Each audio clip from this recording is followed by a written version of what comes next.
Hello and welcome back to another episode of The Pope's Politics. Been away for a while because all of these guys have been having conference season where they go around the country trying to convince you to vote for them instead of the other guy. Instead of doing their job, of course, which is what they're paid to do, and never mind, they get more time off than teachers, these lot. So let's see what they've got to say for themselves after having their extensive break away from work and doing their jobs. Number one, Mr. Speaker. Prime Minister. Thank you, Mr. Speaker. As you've just said, today marks 4 years since the horrific murder of Sir David. Oh, as a quick point, I will be trying to change up the Pope's Politics. It will no longer be an hour-long programme. It will just be a half an hour at most reaction to the Prime Minister's Question Time. Trying to bring more people in, and most people don't want to watch an hour of politics. Never mind me talking about an hour of politics. So we're going to try and shorten this a bit. Amos. Sir David was much loved across the House, kind and generous, and I know it was a huge loss to many members opposite. May he rest in peace. As we remember Sir David and our friend Joe Cox, of course, I want to take this opportunity to condemn unequivocally the... Joe Cox is the female MP who was stabbed and died by that white... I guess we call him a mental health person, but he was right-wing. Yeah, murdered an MP. How long ago was that now? When was Joe Cox murdered?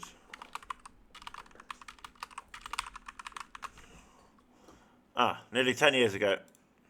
The death threats made against the honourable member.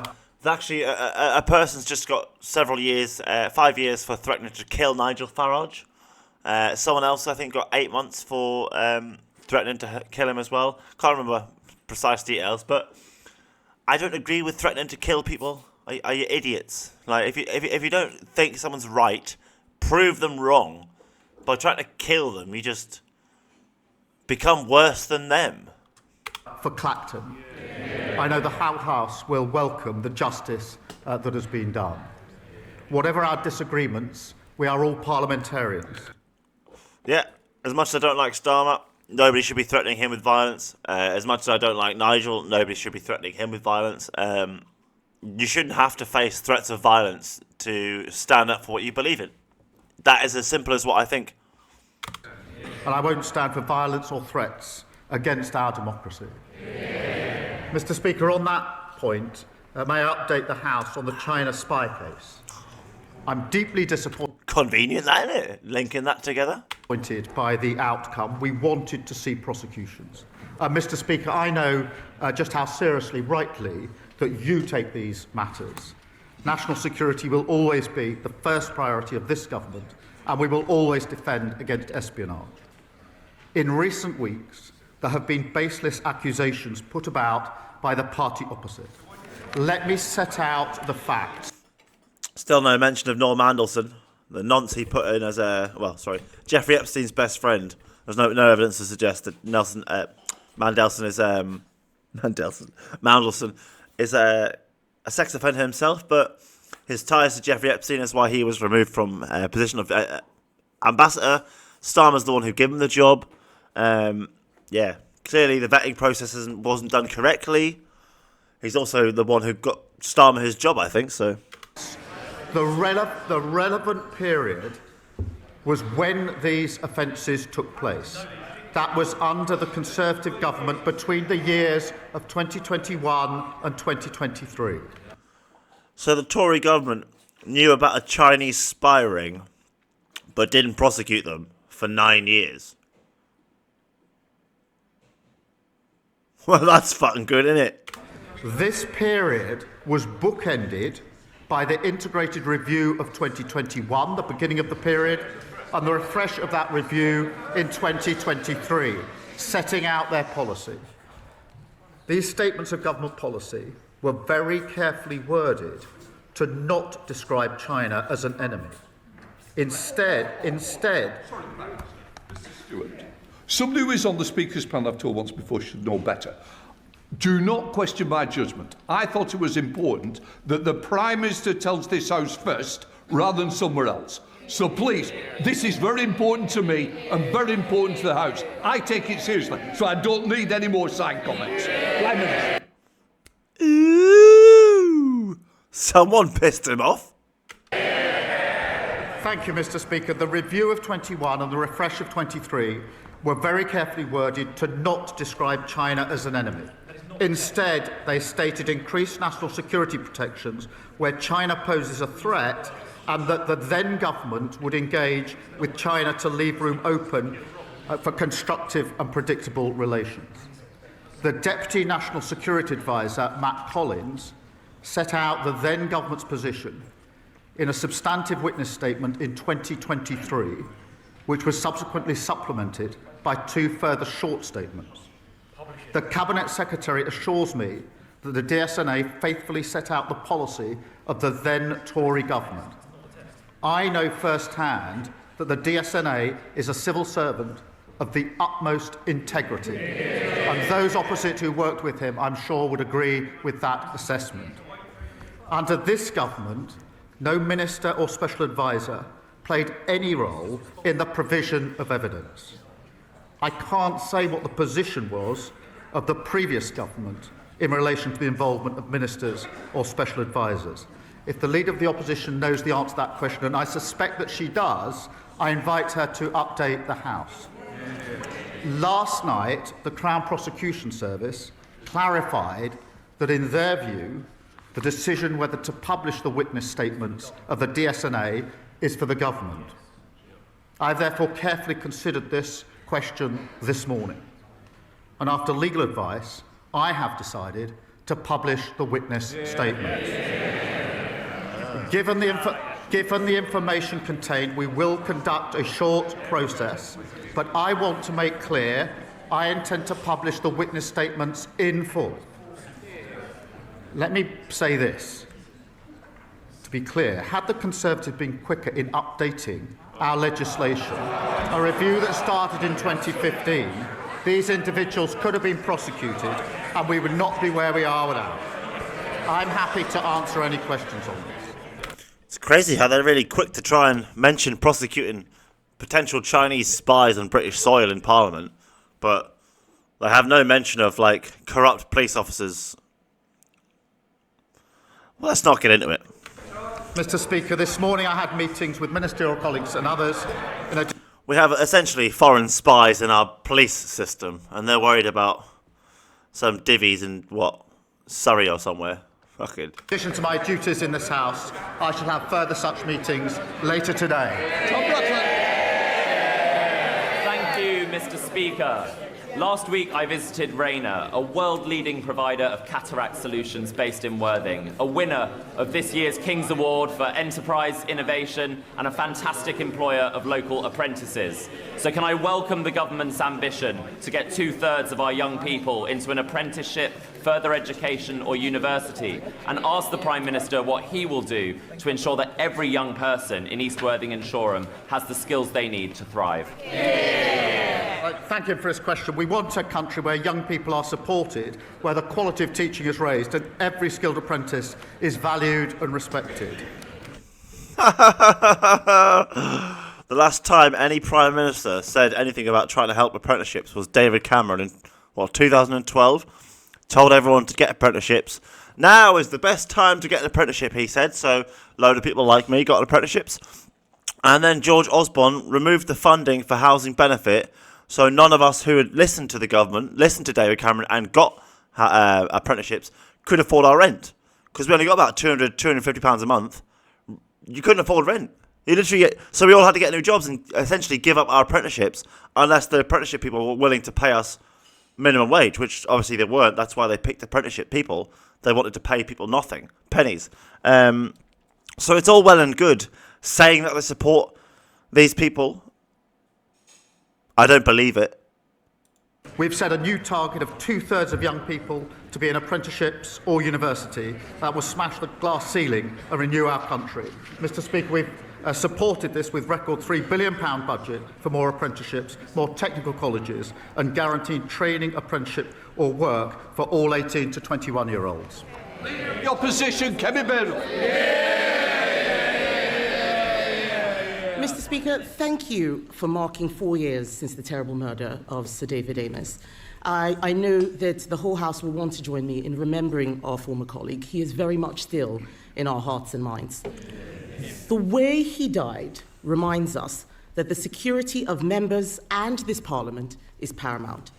So it concerns us all that the case against two people spying on members of this House has collapsed.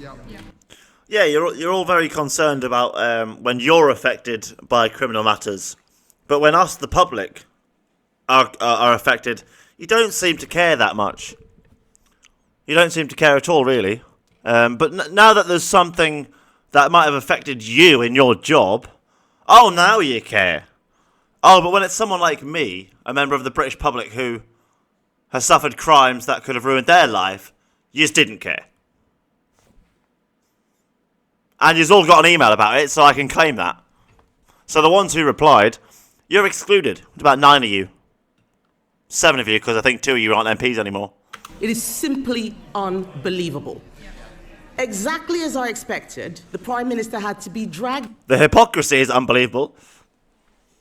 Their job is to care about us and our well-being, but it seems to be spent the majority of the time caring about themselves and their party. The British people are always put second to these parties every time. Out at the top of PMQs to give a statement that answers no questions. I don't know what they're laughing. I don't know what they're laughing at. We are talking about the security of this Parliament. He had to be dragged out to repeat only more obfuscation. It is simply unbelievable. It is simply unbelievable that he is trying to say the last government did not classify China as a threat. So I will refresh his memory. In 2021, What you need to understand about China is China's a threat to itself as well. China isn't just a threat to the USA and the West and the UK. China's a threat to itself.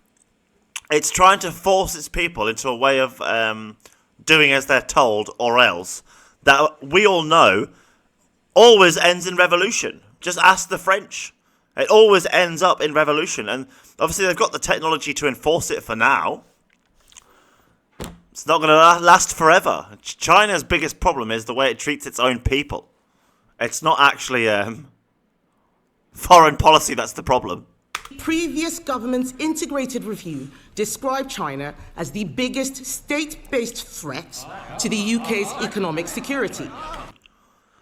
But China isn't doing all this spying on us for trying to destroy the UK and kill Britain and England.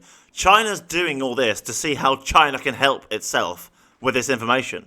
China doesn't really believe in copyright, so any good ideas they just take and steal and pass off as their own, which they happen to have done in many cases. I see the USA as a bigger threat than China. We've got Donald Trump and the USA has just put a massive investment in AI in the UK. We haven't even got our governmental AI systems up yet, but the Americans have funded it. So guess who has ownership of all that data that passes through it? So the entire 50 years of the next UK's AI data is going to pass through American servers who will use that data against us to try and extort us for money. The UK has already sold us down to the USA for the next 50 years because they're that thick, they don't know what they're doing with computers and technology.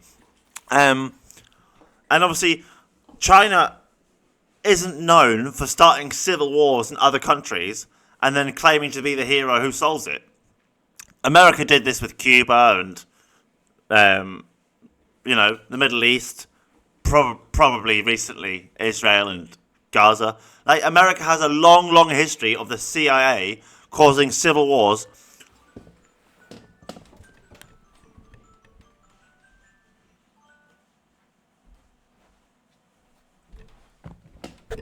Or wars between countries. And then you've got to consider that Nigel Farage is obviously leader of reform. When he left the EU, he went to America to go and speak to all the far-right people in America who gave him their financial backing and their media power. And so for the last 3 years, the entire financial muscle of America and their media has tried to convince Britain to elect Nigel. And so far it seems to be working. You're all going to do it. But what it really means is Reform's financial backers and the people who funded their campaign will be in power. And guess who that is? It's the Americans. So basically, a vote for reform is a vote for Britain to no longer be Britain. It's a vote for America. That's what it is. A vote for reform is literally a fucking vote for America. And you're all concerned about China. These guys are all talking about China, not America. America is the biggest threat to British democracy at this moment in time. Not Russia, not China, not fucking India. No. It's Donald Trump and America. And Nigel Farage is crazy. He's absolutely mental. Mental. In 2024, the Minister for Security said from that dispatch box that China poses a threat. But let's leave aside... We pose a threat, though. We have a threat. We threaten other countries all the time. There's a difference between being a threat and a danger. What you're suggesting as a threat is that not only are they dangerous, but they're dangerous to us. So they're not just dangerous, they're dangerous to us. And I argue America's more dangerous to us. Far more dangerous. The government, in 2022, the Director General of MI5 in November classified China as a threat in his remarks. China classes us as a threat. So what?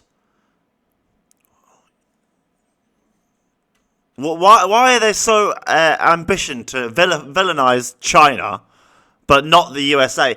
I could be perfectly acceptable with this, and I'd be happy with it if they treated the USA the same. If they treated all these major powers all over the world exactly the same, I could tolerate this. But there's literally American spies in that room. One of them's called fucking Nigel. He just doesn't even know he's a spy because he's not a very good one. How is it possible that the government failed to provide the evidence that the CPS needed to prosecute? I tell you what, even when you provide the CPS with evidence, they'll still sometimes ignore it. You're all perfectly aware that the criminal prosecution service and courts in the UK can refuse to allow evidence in a case because they claim it might not be relevant or could jeopardise the outcome, even though it might be relevant evidence to the case. Like, we all have this fantasy of a fair trial and rightful justice system, and it's all bullshit. It's all fucking bullshit. The substantive evidence was provided in 2023 by the previous government. That is when the witness statement was submitted. I am going to disclose it. They will all be able to read it. The substantive evidence was written and disclosed and submitted in 2023 under the last government. I noticed she didn't indicate whether ministers were involved in that at the time. Mr. Speaker, she questions what's in the review, the refreshed review in 2021 and 2023. Let me be clear. The then Foreign Secretary, sitting, I think, over here, the Honourable Member for Braintree, 1 month after the arrest, so absolutely the relevant time, gave a speech at Mansion House. It was called Our Position on China, setting out the government's policy. He said in that speech, summing up China as a threat in one word would be, his words, impossible, impractical, and most importantly, unwise. Foreign Secretary, Mr. Speaker, it wasn't just him. Mr. Speaker, the leader of the opposition was business secretary at the time. In September 23, the leader of the opposition said, her words, September 23, the relevant year, her words, we should certainly not be describing China as a foe.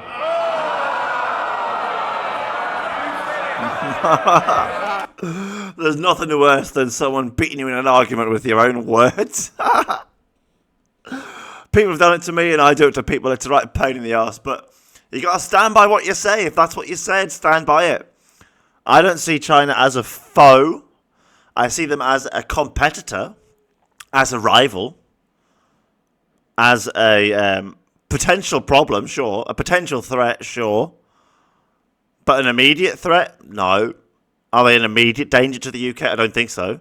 We get more benefit from the trade with China than we do negative outcomes from their social treatment of their own people and minorities within their country. I don't know. I wouldn't call China a foe. I would call them a rival, a competitor, but not a foe. I don't think they're not our enemy. Our enemy is, I don't know. It's not our place to call China our enemy for the way they run their country. Like, we could only call China an enemy for their treatment of us. And I don't think sending a few spies in to Britain to spy on how things are going makes them an enemy. That just makes them interested in our goings-on, so much so that we should be flattered we matter. We should be flattered China even cares, really. It's worth looking up the word foe in the dictionary, Mr. Speaker. Let's have a look. Foe in the dictionary. Foe, meaning in the dictionary. An enemy or opponent. He's gone for or opponent. So it's not an enemy, but he sees them as opposition or an opponent. Yeah, I don't see them as an opponent, but I can understand. A competitor is an opponent. So he's trying to be funny with semantics here. And I have to admit, I wouldn't have considered opponent to be foe, but it definitely is. It definitely is. It's a clever use of semantics, Sir Keir Starmer. You've impressed the Pope. Well done. She went, Mr. Speaker, it doesn't end there, Mr. Speaker. In September 2024, the leader of the opposition said this, I quote, "I have shied away from calling China a threat." I wouldn't call them a threat to Britain. If you asked me if they were a threat in the South China Sea to Taiwan, yes, without a doubt. Without a doubt, they're a threat to Taiwan. But are they a threat to Britain? It's a different question. So to ask if they're a threat so generically, I don't think is so easily answered. If you ask me, were they a threat in World War II to Britain? Yes. Is China a threat to Britain in 2025 from a violent military conflict? No. Are they a threat economically from their business success and their ambition for power? Yes, potentially. But what threat are we talking about? A military, business, social? These people in Parliament need to be more specific. Keir Starmer and all these politicians clearly understand semantics well enough to avoid questions without answering them by pretending they answered them. So surely they need to be more specific with their wording. And when we're talking about threats, threats to what? To whom? By what? She is playing politics with national security. It's just the roll of the dice for power. The Tory party is finished. As we all know, the Tory party is finished. Their only hope of success is a miracle, which you can't rule out because miracles do happen. Things we can't explain. And I won't celebrate until the Tory party is disbanded. Until the Tory party is no more, my job is not done. I promised to annihilate them for what they did to apprenticeships and people in apprenticeship. People died. Literally thousands of people died, and not one Tory MP was held responsible for lots of people dying from hypothermia,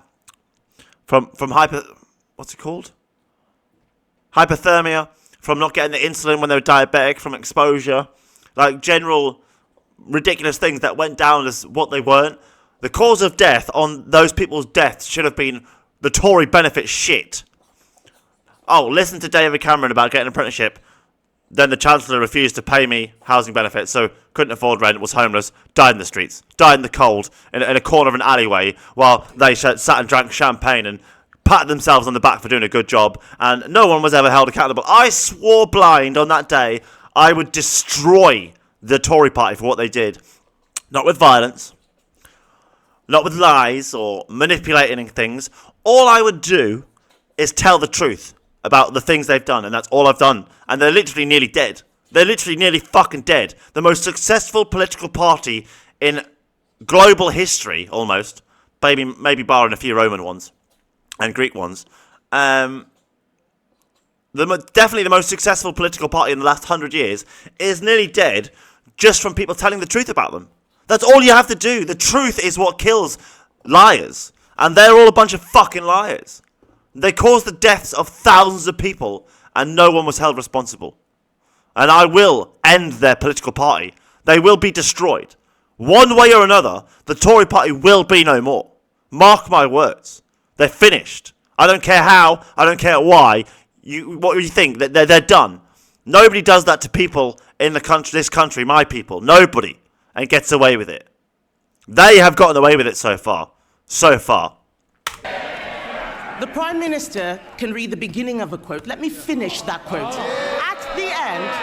At the end of that quote that he just read out, I did describe China as a threat. But this whataboutery that he is doing neglects the fact that those spies were charged under a Conservative government. They were let off under Labour. Yeah, he was trying to deflect from the fact that they were charged under a Tory government. And Starmer said they weren't, which means he said something in the knowledge of it not being true, which is lying. Lying to a parliament is a breach of parliamentary rules and procedure. He should be disciplined and reprimanded for that. But he won't be, because, you know, people get away with bullshit in this chamber. He has not answered any questions. On Monday, Mr. Speaker, on Monday, the Security Minister repeatedly told the House that ministers did not take decisions, that it was the Deputy National Security Advisor who had full freedom. Is the government seriously saying that only one man, the Deputy National Security Advisor, had anything to do with this failure? Is he seriously saying that the Deputy did not discuss with the National Security Advisor, did not discuss with the Home Secretary or with anyone in Downing Street? Is the Prime Minister seriously saying that? Yes. Mr. Speaker, let me explain why. Firstly, the case was charged under the last government according to the evidence submitted under the last government, which set out their policy decision. What was an issue in the trial is not the position of the current government, the position of the last government. And they carefully avoided describing China as an enemy because that was their policy. He's just changed it though. He's been saying the whole time threat, and he's just changed it to enemy. I'm sorry, but enemy and threat is not the same thing. They're not the same word. Just because someone is a threat doesn't make them your enemy. And likewise, just because someone is your enemy doesn't make them a threat. Like, a mosquito is the human enemy, but it's no threat to me here because there's no mosquitoes in the UK. Even though they kill more humans than any other living creature, it's no threat to me in the UK, but it's our enemy, alright? Classic example. So, Keir Starmer is trying to be clever with words. He was clever with the word usage of foe, but trying to now call it, enemies, he's a piss taker. Why can't he just be honest? The time. Why can't we just have an honest, decent leader who tells the truth? You all think it's Nigel. Fucking.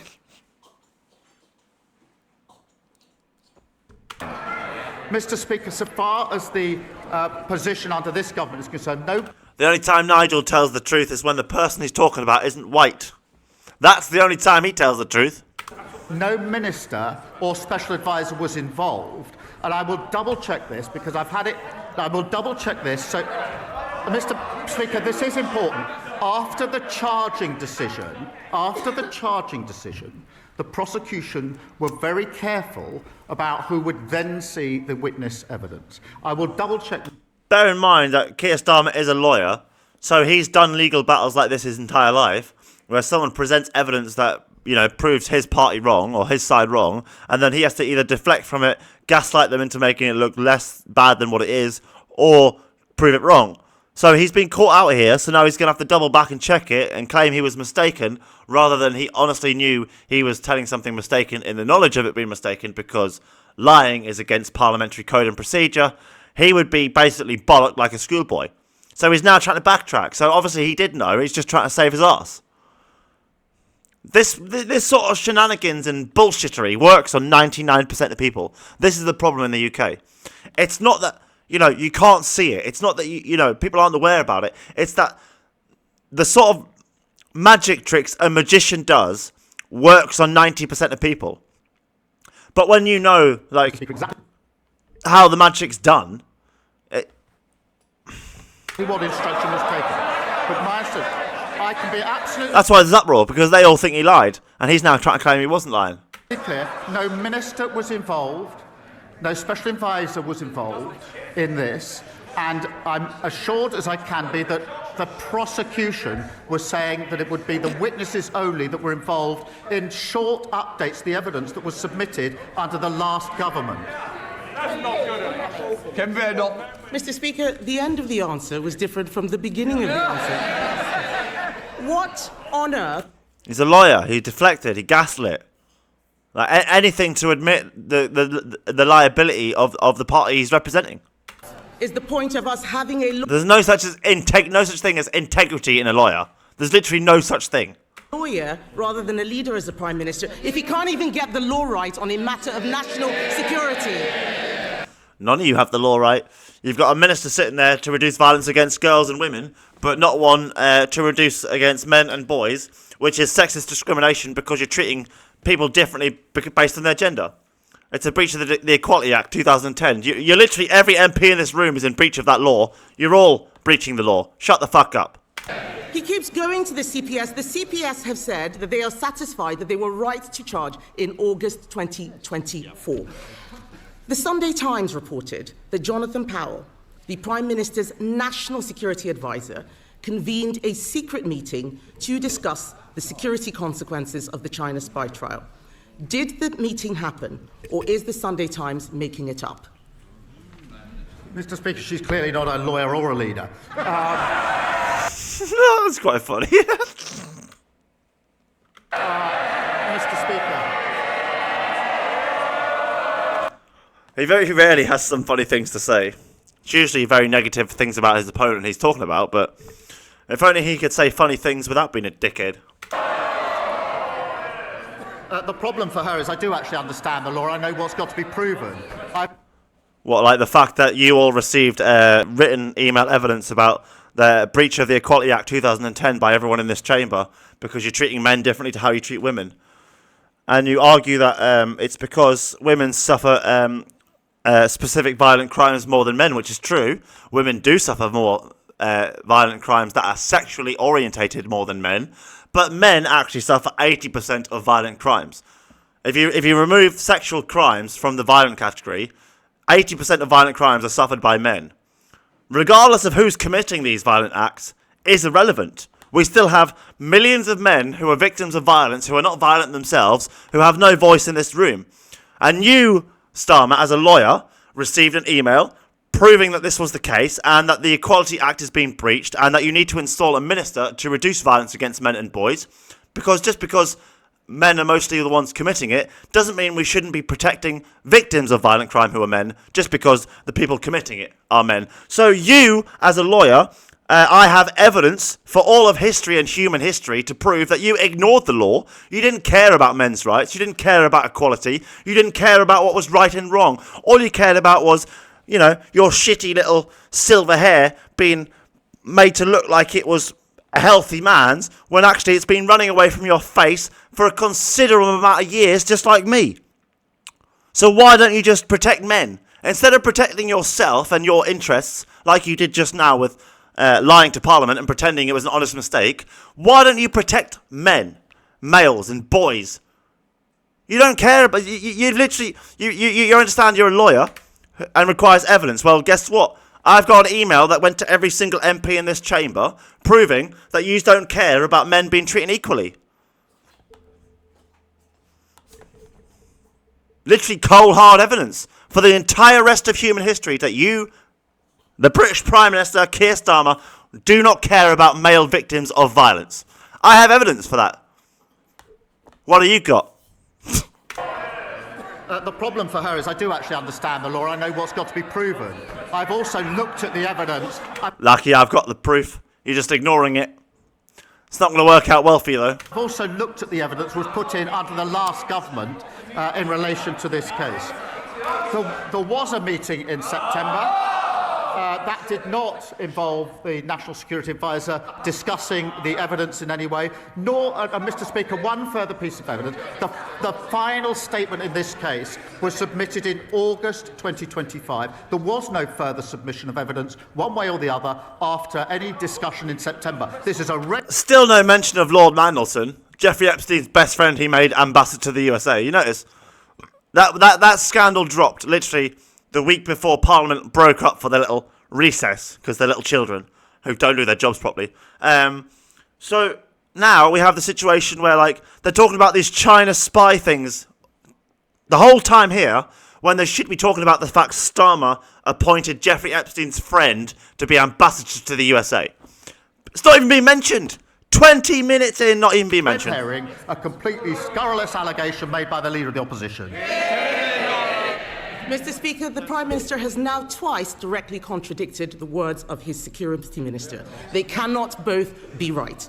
The chair of the Foreign Affairs Committee couldn't get any answers from the Security Minister. The CPS said that they were satisfied that the decision to charge the case in April 2024, not August, in April 2024, was correct on the basis of where the law stood at that time. This is a matter of fact. It is not a matter of what the previous government had thought. It is not a matter of it not meeting a legal test. It did. Something must have changed when the charges were brought and when the case collapsed. The charges were brought under us. The case collapsed under them. Can the Prime Minister tell us what changed and what collapsed the case? Mr. Speaker, I've said I will publish the witness statements in full. The whole House will then see exactly what was set out in 2023 in the Except the parts you don't want us to see. Redacted is what they'll be. Witness statement, and exactly what was set out in the two supplementary witness statements, and she will then realise what she's just said is entirely baseless. Mr. Speaker, the CPS has said in the clearest terms that this prosecution was dropped because this government did not provide the statement they expected. Why should we believe a man who at the last Prime Minister's questions said he had full confidence in the best friend of a convicted paedophile? Yay! We finally got there! Yay! It only took me fucking 24 minutes to finally hear it. There we go. Thank you. Us if we don't trust a word he says. This all stinks of a cover-up. Given his statement earlier, Yeah, this whole China spying thing is not as important as the fact Starmer appointed Jeffrey Epstein's best friend as ambassador to the USA. I'm sorry, it doesn't. I don't care if we found 1,000 Chinese spies working for the DWP. Don't care. Don't care. This thing with Epstein is more important because it's to do with our leader. It's more important. This whole thing's a deflection tactic by a lawyer to avoid accountability for his own mistake. Given his statement earlier, will the Prime Minister publish today not just the government witness statements, but also the meeting minutes and all of the correspondence that he had with the CPS? Mr. Speaker, let me be clear. The only process I want to go through is in relation to some of the individuals in the statements to make...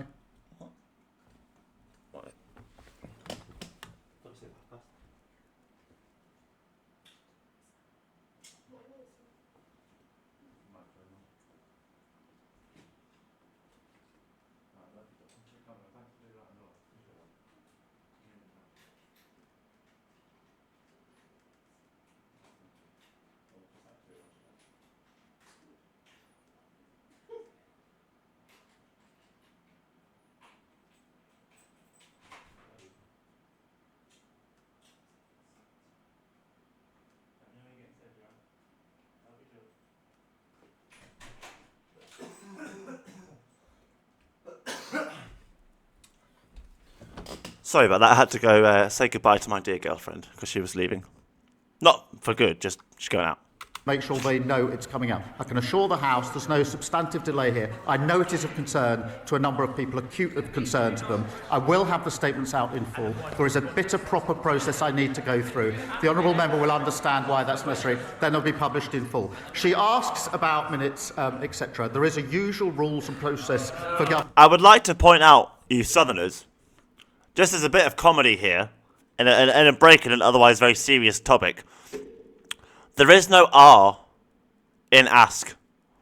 So, you know, You know how, because your accent, you say castle instead of castle. You say bath instead of bath. Path instead of path, right? Grass instead of grass, right? He's just said ask, not ask. He didn't ask us something, he asked us something. But I remind her that the substantive issues in this case... Why do all the Southerners pronounce these imaginary R's in words? The weirdest thing is the word chav is the only one where this doesn't apply. It's the reverse. So down south, it's chav, but in the north, it's chava. But every single other word in the English language down south, it's the other way around. They have the imaginary R, whereas in the north, they have produced this imaginary R. It's weird. It's weird. Weird. Like you all say Newcastle instead of Newcastle. Well, actually, you'd say Newcastle. Well, it's Newcastle, man. How are you? Newcastle Lake. Were discussed at meetings under the previous government. So they're asking me to disclose the discussions that they had in relation to the witness statement in the first place. Mr. Speaker, you deserve better, and this House deserves better than the evasive answers that we have had from the Prime Minister. Even the former Cabinet Secretary, Lord Butler, has accused the government of being economical with the truth. Lord Butler. Hello, I am Lord Butler. Could I get you a cup of tea? Oh, that would be I could have so many play on words with that guy. On this issue. The Prime Minister can't tell us why Jonathan Powell had a secret meeting, which the Security Minister said he had no involvement in the case. I don't care about the China shit. I only care about the fact that Starmer gave one of Epstein's friends one of the biggest jobs in government and ambassador to the USA and Donald Trump, who was also Jeffrey Epstein's best friend, whilst also Keir Starmer was head of the CPS when they chose not to prosecute Jimmy Savile, who was best friends with the King. And Prince Andrew was also best friends with Epstein, who has just been found out was still sending emails to him, trying to help and be friendships and pally with him 2 years after his conviction of a child sexual assault. So, I'm sorry, right? But you remember all these people saying that the most powerful paedophiles ran the world? Yeah. We all called them crazy. We all called them insane. I was one of you. I called them crazy and insane. But turns out they were right. Clearly, they were right. The most powerful people in the world are all in bed with child sex offenders. Example A. Rolf Harris was the royal artist. Sir Rolf Harris. They knighted him. Jimmy Savile was knighted, right? Epstein, also friends with Andrew. Friends with Trump. Starmer was friends with Savile. The King was friends with Savile. Right? The math. Do the math. He can't tell us why his government did not provide evidence that China was a threat. I suspect those statements would... These people care more about money than children being assaulted. That's what it is. ...improve it either. He's blaming his civil servants. He's blaming the media. He's blaming the last government. He cannot explain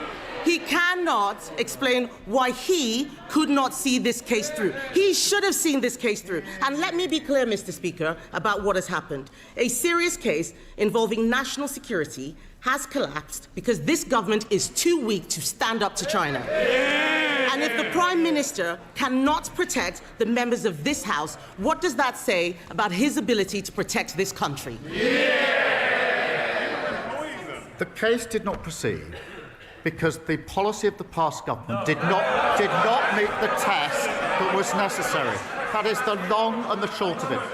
Far from evading, I have said I will disclose the full witness statements that set out exactly what was in the witness statements, exactly what the subsequent statement says, and the allegation that somehow they were changed, that the first statement and the second statements are different, is completely and utterly unfounded. Mr. Speaker, it's a pathetic spectacle. Instead of taking responsibility for the fact they failed to update the law so this case could actually be... The review, Mr. Speaker. 2015 was the review into the legislation. They took 8 years to change the law. Had they done that more quickly, this case would have proceeded. It was their failure, and they're just slinging mud. Meanwhile, we're getting on, Mr. Speaker, with renewing our country, new planning reforms, get rid of building, online hospitals for waiting lists, new opportunities for young people. Labour's building a better future. They can't even come to terms with their past. Thank you. Well, that is the end of the Prime Minister's question time, apart from the stragglers who come afterwards. I'm not really interested in that. I just wanted to hear it get mentioned how he appointed one of Jeffrey Epstein's friends as ambassador to the USA. And how it's interesting how that only got a very small amount of time, and the rest of it was all about China. Woo! China's dangerous. Woo! Forget about Jeffrey Epstein. Look at China over there. Let's talk about China. That's basically what Keir Starmer's just spent this whole time doing. Oh, forget about Epstein. Let's talk about China. Woo! Yeah. So welcome back to the Pope's Politics. It was supposed to only be half an hour. It's been 45 minutes. Sorry. Thanks very much. Have a good day, everyone. See you next week. Bye-bye. Peace.